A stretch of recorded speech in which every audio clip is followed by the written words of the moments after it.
रातभरि वहाँ पसेर मजा पनि आउने साथीभाइको माया पनि मिसिने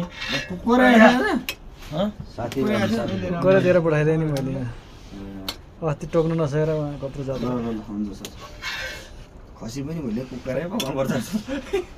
भोलि बसी आयो भने भातले राखेको हुन्छ त्यो तातो हुन्थ्यो नि तातोमा बसेर सबै खान मजा आउँछ नि भाते त लिएर आउँ खाउँ के भन्दैछु यो त ल्याउनु जानु त्यो त सार्दैन पाक सार्दैन क्या त्यो भाग लाउँदा आमाको साह्रो पर्छ नि यसमा हालेको नि छैन पुरा छ है मासु अब मेरो इन्जिनियर भित्र आत्तिकै मर्न लाग्यो अघि नै हात कम्ती कम्ती छैन कि भाषाले बुढेल जस्तो नै एकैचोटि लिएन दुईजना मात्रै कमाउने आधा ल यत्तरी खाइरहने थोरै खाने अनि ग्रेभी हालिदेऊ सबैमा भात पनि जान्छ सबैले मिलिजुली खानु राम्रो क्या रागा मिठो पनि हुन्छ अब अलिअलि गिरिबी छ भने हालौँ नत्र आफ्नो थालमा पनि होइन त्यसरी होइन त्यसरी वर्गेन कुनमा हाले हेर्नु अब भाग लाउने कुन चाहिँ कडा हो अहिले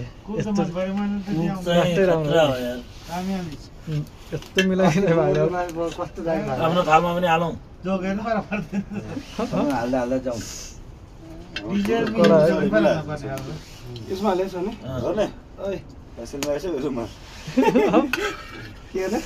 त्यसरी इलाममा कहाँ चाहिँ मासुको भागमा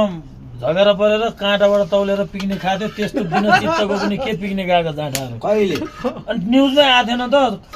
काँटाबाट तौलेर पकाएको मासु मारेको थियो इलाममा त्यस्तो समेत चित्त हुने मान्छे रहेछ यार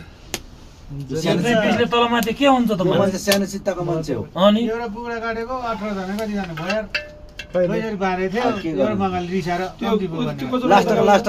त्यो कसो रहेछ ल्याउनु झगडा नि पर्छ रिसाएकै त्यो मगाले एउटा म जाउँ ल ल ल ल म जाउँ है के जाउँ भन्छौ के लगेर जाउँ लगेर जाने यसमा छ तरिका सबलाई सुप कचौरा कम्ती कम्ती कम्ती हाल्नु सट्ट हो यति यति हालिदिनु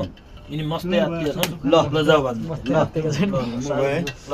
पनि गएँ मलाई पनि अन्त दिनु म पनि गएँ 14 भाग हुँदैछ ल हामी तिनजना 14 भाग लगाएर खाने सबैमा हाल छेउछेउबाट लाउनु जाउँ मार्दा मार्दा चिसो भयो कसैको चित्त नदुखोस् के चित्त देखाउनु यस्तो दुःख गरेर पकाएको छ कहाँ चित्त अरे देखाउनु जेसै त छैन सिधा नर्नु बस अब यो कुकर चाहिँ कसले गर्ने हो ल्याउनु गाईले गर्छ म त कहाँ गर्छु त्यहाँ लगाएर फ्याँक्दैन हाम्रो केटाले गर्छन्